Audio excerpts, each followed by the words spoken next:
Hello United boys, welcome back to the channel. क्या Bradley Barcola United आ सकता है पीएसजी से? लेफ्ट विंगर एक हम देख रहे हैं ब्रेडली बारकोला की शेप में। क्या वो हमारे लिए ठीक होगा? कितने में आएगा? क्या पीएसजी उसको जाने देगी? इस वीडियो में बात करेंगे। और वेस ब्राउन यूनाइटेड का एक्स प्लेयर, उसने बताया है कैसे यूनाइटेड को कोबी मेनू और एडम वॉटन की पेयरिंग करनी चाहिए। बट मेरी राय अलग है। क्यों अलग है इसके बारे में मैं तुम्हें बताऊंगा। I do not agree with Wes Brown और तुम्हें अपनी सोच बतानी है मुझको। यूनाइटेड के प्लेयर्स भाई बिल्कुल खुश नहीं हैं अपने आप से और उनको लगता है उन्होंने माइकल कैरिक को लेट डाउन किया है। वेल, इस न्यूज से मैं लेट डाउन हूं और इसके बारे में मैं बात करूंगा। तो काफी कुछ होगा इस वीडियो में बात करने के लिए। आप अपना सपोर्ट जरूर दिखाना। एक क्विज भी है आपके लिए। So I will start with it, but आप प्लीज यहीं पे रुक के लाइक, सब्सक्राइब और हाइप जैसी चीजें करना मत भूलना प्लीज। उससे बहुत हेल्प मिलती है। साथ ही साथ कमेंट करके अपने थॉट जरूर बताना। And first of all, let me congratulate every Indian out there and every Indian cricket team fan. भाई incredible performance in the final. मतलब न्यूजीलैंड ने इतनी वाइड बॉलें फेंकी हैं और हमने इतने प्यारी प्यारी विकेट टेकिंग करी है। भाई बहुत मजा आ गया मैच देख के। सालों बाद मैंने क्रिकेट का एक मैच देखा है and it was really good. But on the other hand I am also happy कि भाई मैं फुटबॉल फैन हूं। It was not exciting, not very exciting to be honest. खैर, सेकेंड हाफ की इनिंग न्यूजीलैंड की batting में भाई मैं बोर हो गया था काइंड ऑफ। बट हम आगे बढ़ते हैं भाई, आगे बढ़ते हैं, देखते हैं क्या है। क्यों कहां से ला रहा हूं मैं तुम्हारे पास क्यूज? क्योंकि देखो यार, इंडियन टीम और यूनाइटेड, हम इनका बहुत पुराना रिश्ता है क्योंकि बहुत सारे इंडियन क्रिकेटर्स हैं जो यूनाइटेड के फैन हैं। सो अब इंडियन क्रिकेट टीम ने T20 का तीसरा वर्ल्ड कप जो जीता है, पहला कब जीता था? 2007 में। सो भैया तुम मुझे यूनाइटेड के 2007 का एक क्विज का आंसर दे दो तो मैं तुम्हारे को मान जाऊंगा। यूनाइटेड का one of the best season recent history में माना जाता है। पुरानी हिस्ट्री हो गई है खैर। 2007 और 8 वाला सीजन यूनाइटेड ने चैंपियंस लीग भी जीती थी और प्रीमियर लीग भी जीती थी। Oh my god, yes, those were the days. Now United का टॉप स्कोरर उस सीजन 2007-2008 में कौन था? Wayne Rooney, Carlos Tevez, Cristiano Ronaldo या लुइस साहा? आप मुझे कमेंट में अपनी चॉइस बता सकते हो। प्लीज ट्राई करना, गूगल ना करो, अपनी समझ से बस नाम बता देना। ठीक है, आगे बढ़ते हैं भाई। चलो, ब्रेडली बारकोला, क्या ये यूनाइटेड की चैंपियंस लीग स्क्वाड में खेल सकता है? क्योंकि हम तो खेलेंगे चैंपियंस लीग। नाउ रिपोर्ट आ रही है, नॉट वेरी बेसिकली बहुत ज्यादा क्रेडिबल सोर्स से नहीं आ रही है, बट मेरे को इस बारे में लगा कि यार लेफ्ट विंगर हम देख रहे हैं और ब्रेडली बारकोला जैसा प्लेयर, क्या यूनाइटेड इसको ला सकती है और क्यों लाना चाहिए? राइट, तो इस बंदे की प्रोफाइल में जाते हैं। राइट, 23 साल का है इस टाइम पे, बहुत जल्दी 24 साल का होने वाला है। पीएसजी के लिए खेलता है, सब जानते हो आप। और 6 फुट के आसपास इसकी हाइट है। राइट फुटेड है, याद रखना, राइट फुटेड है लेफ्ट विंग पे। नाउ जिन्होंने मेरी वीडियोस डेली देखते हैं उनको आपको पता होगा, मैंने कल बात करी थी टेवेर्नियर के बारे में। नाउ इस टाइम पे हम लेफ्ट विंग के टारगेट्स देख रहे हैं। Yan Diomande right footed, Tavernier left footed. Now Bradley Barcola अगर हमारी लिस्ट में है तो he is again right footed. I think हमारे को लेफ्ट फुटेड लेफ्ट विंगर बिल्कुल नहीं देखने चाहिए। टेक्टिकली उसका रीजन कुछ और है, मैं किसी वीडियो में आपको एक्सप्लेन करूंगा। बट हमारे हिसाब से भाई हमारा जो लेफ्ट बैक है, he should be putting in the crosses. हमारे पास राइट पे भी ब्रायन एम्बूमो और अमाड डियालो हैं जो लेफ्ट फुटेड हैं, जो कट इन करते हैं। सिमिलरली हमें लेफ्ट पे एक राइट फुटेड प्लेयर ही चाहिए, जैसे कि डियामोंडे या बारकोला रादर देन टेवेर्नियर, क्योंकि हम नहीं चाहेंगे कि वो लाइन पे भागता रहे, लाइन पे बॉल ले, फिर अंदर घुसे और वहां से शॉट्स ले, जैसे कि मथेउस कुनिया है, बट वो बहुत ज्यादा बाहर नहीं रहता। तो हमारे को एक उसके साथ साथ एक कॉम्पिटिशन ऑफ प्लेस चाहिए वहां पे। So Barcola is a right fit in this term कि भाई उसका राइट फुट है और भाई इसकी इंजरीज बहुत ज्यादा कुछ नहीं है। स्ट्रेंथ है अच्छी, पेस इसकी काफी अच्छी, एक्सेलरेशन काफी अच्छी है, बीट कर सकता है पेस पे लोगों को। फिनिशिंग और इसकी शूटिंग अच्छी है, अच्छे खासे गोल कन्वर्ट कर लेता है।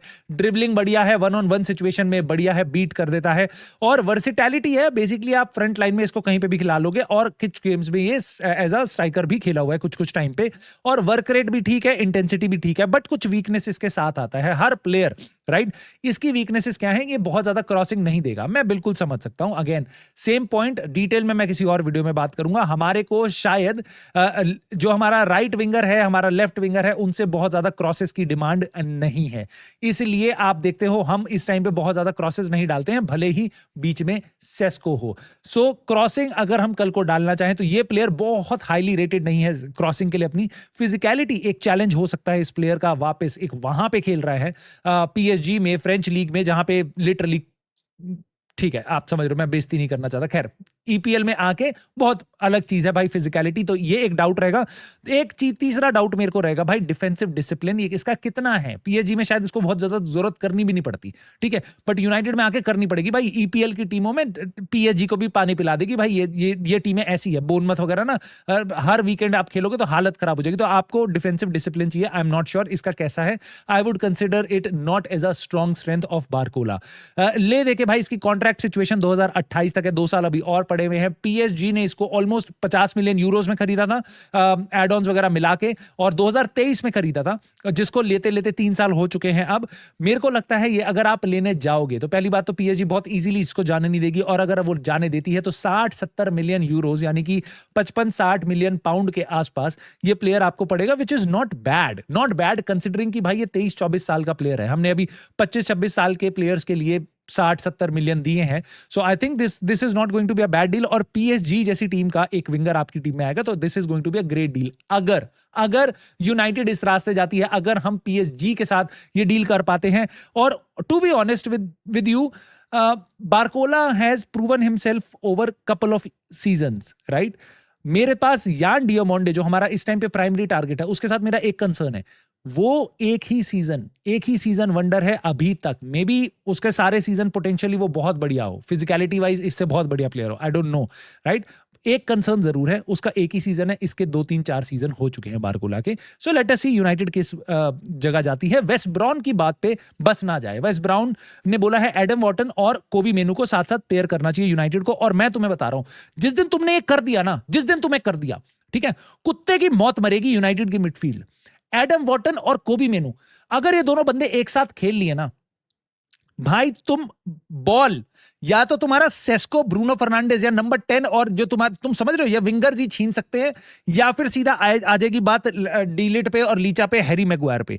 उसके बीच में बॉल छीनने वाला कोई रहेगा नहीं। अब ये बात मैं ऐसी क्यों बोल रहा हूं, 2 इंग्लैंड के अपकमिंग इंग्लिश स्टार्स, इतने बड़े हिडन जेम्स और नेक्स्ट जिनेडिन जिडान के बारे में, इसलिए क्योंकि भाई एडम वॉटन की प्रोफाइल बहुत क्लियर है मेरे दिमाग में।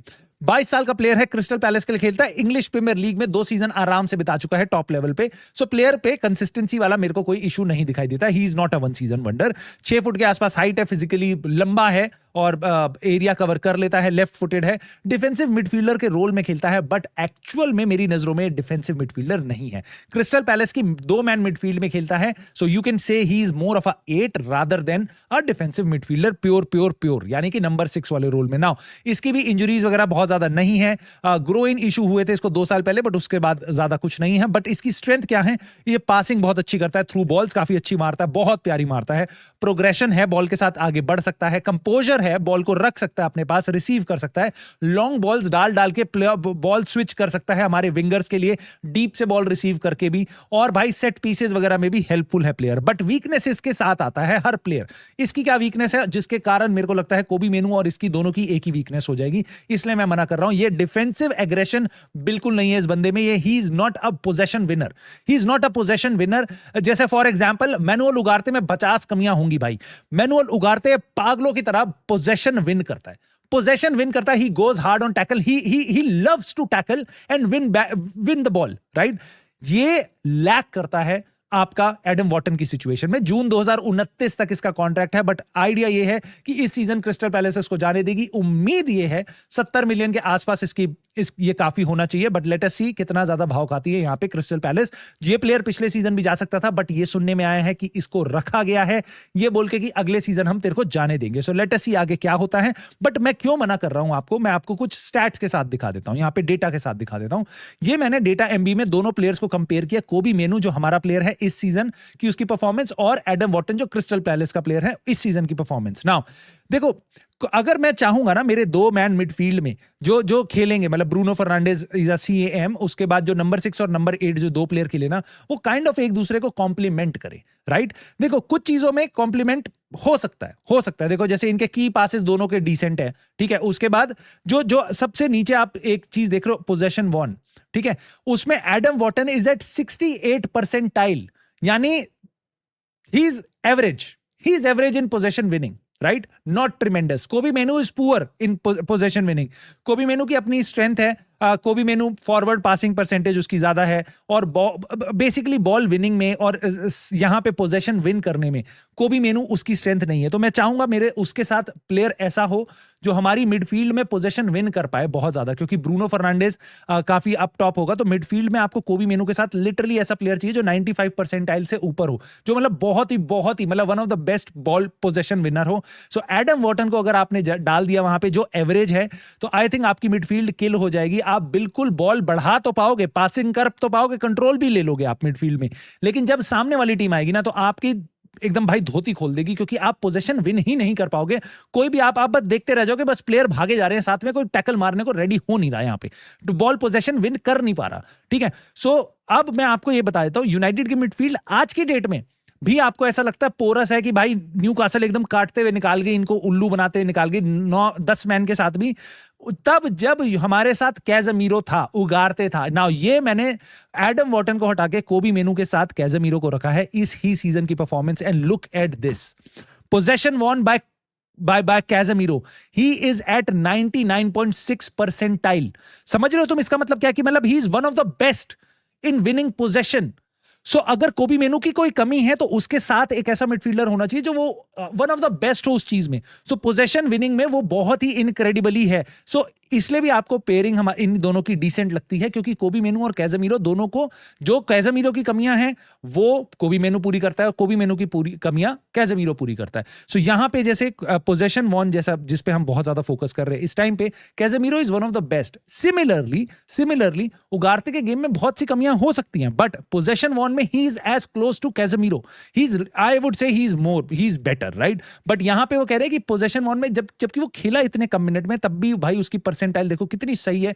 यहां पे ही इज 90 ऑलमोस्ट 100%, 99.5। सो इसीलिए मैं आपको कह रहा हूं इन प्लेयर्स के जब आप देखते हो तब भी आपको लगता है नहीं यूनाइटेड में और स्टील चाहिए हमें मिडफील्ड में। तो सोचो अगर एडम वॉर्टन आ गया वेस्ट ब्रॉम के कहने पे, तो मुझे लगता है आप सही में खून के आंसू रोगे, तो मैं नहीं देखना चाहता वो, इसलिए मैंने बढ़ के आपको ये बात बता दी ना। और जाने से पहले आपको एक बहुत बढ़िया चीज आपको बताता हूं, मजा आ जाएगा आपको सुन के। वो ये है कि ऐसी खबरें आ रही हैं, सन फुटबॉल ने बताया कि उनको किसी सोर्सेज ने बता दिया यूनाइटेड के अंदर से कि माइकल कैरिक को लेके भाई यूनाइटेड के फैंस, यूनाइटेड के जो प्लेयर्स हैं वो दुखी हैं। क्यों?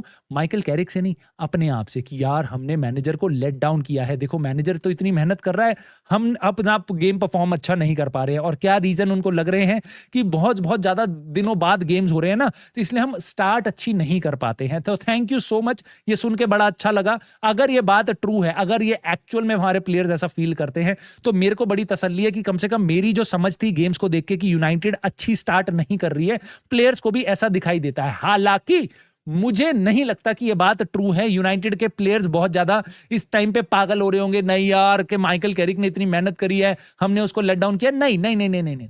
ये मुझे ऐसा लगता है this is more of a PR thing, जो नॉट नेसेसरली कि ओमार बराडा आके पीआर कैंपेन कर रहा है, नहीं, ये यूनाइटेड नहीं कर रही है, बट मे बी अंदर से ऐसी खबरें निकाली जा रही है जो तुम्हें पता है कि यूनाइटेड के फैंस के इमोशंस और सेंटिमेंट्स को हिट कर सकती हैं। क्या कि देखो Michael Carrick is on the wheel और प्लेयर्स ने कुछ एक गेम हार गए हैं तो उनको बुरा लग रहा है, सो यूनाइटेड अच्छा कर रही है, ठीक है, right.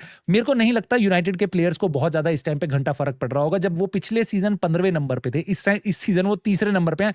I am pretty sure उनको ऐसा लग रहा होगा they are on the top of the world, right. भले ही वो पिछले एक गेम हारे, उनको कोई बहुत ज्यादा बुरा नहीं लग रहा होगा। और पहली बात तो ये भाई वो एरिक टेन हाग के साथ काम कर चुके हैं 2 साल से ज्यादा, बहुत से इनमें से प्लेयर्स। उसके बाद रूबेन एमरेम के साथ वो साल से ज्यादा। डोंट टेल मी कि माइकल कैरिक से उनको इतना प्यार हो गया 1 महीने के अंदर अंदर कि उनको उसके लिए बहुत बुरा लग रहा है, जब उसके अंडर वो 6 गेम जीत चुके हैं, 1 गेम हारे हैं बस। मैं बिलीव नहीं करता इस बात को। और एक जो एक सेंटिमेंट है ना यहां पे क्रिएट किया जा रहा है, वो मैं बिल्कुल कैच कर सकता हूं, और मेरे को कोई शर्म नहीं आती तुम्हारे सामने ट्रूथ बोलने में, ठीक है। तो मैं ये बात बोल सकता हूं, ध्यान से सुनना। अभी तक अगर यूनाइटेड हार रही थी तो उंगलियां ये प्रेस जब बेफालतू की खबरों के साथ मैनेजर पे निकाल रही थी। अब अगर यूनाइटेड एक गेम हारी है, सो मैनेजर के पास वो अभी नहीं जाएंगे। He is Michael Carrick. वो अब ब्लेम शिफ्ट मार रहे हैं प्लेयर्स के ऊपर, और तुम्हें ऐसी खबरें दे रहे हैं कि प्लेयर्स को बुरा लग रहा है। देखो प्लेयर्स की गलती है, प्लेयर्स भी मानते हैं प्लेयर्स की गलती है, मैनेजर की गलती नहीं है. So this is ironic, this is hypocritical and this is actually utter bullshit जो मेरे सामने आई है. मैंने कहा मैं तुम्हारे को बताऊं, अगर तुम भी लोग ये पढ़ते हो तो प्लीज तुम इन भावनाओं में बह मत जाना. At the end of the day these players don't I don't think so they are feeling very sad. 10-10 दिन के बाद गेम खेल रहे हैं, तीसरे नंबर पे हम बैठे हैं, चैंपियंस लीग में जाने वाले हैं, 25% इनकी सैलरी बढ़ने वाली है. They are on a very very very good run. ठीक है, उनको जनवरी में पता चल गया था कोई ट्रॉफी नहीं आनी. So they are okay, they are chilling, they are focusing on World Cup और जो रिमेनिंग कुछ गेम्स बचे हैं. तो इनके लिए बुरा फील ज्यादा मत करना. तुम अपना दिन अच्छा आगे बिताना. भाई मुझे प्लीज अपने कमेंट करके थॉट्स बता देना. जो क्विज क्वेश्चन पूछा है उसका आंसर दे देना. और क्या बारकोला जैसी साइनिंग के साथ तुम खुश होगे लेफ्ट विंग पे? और क्या तुम्हें लगता है एडम वॉटन के साथ स्टिल एक सही रीजन है वेस्ट ब्रॉम के बाद कि वो जो बता रहा है एडम वॉटन और कोबी मेनू काम कर सकते हैं मिडफील्ड में? तुम्हें ऐसा लगता है या नहीं? मुझे कमेंट करके बता देना. प्लीज लाइक, सब्सक्राइब, हाइप कर देना. And I will see you soon in the very next video.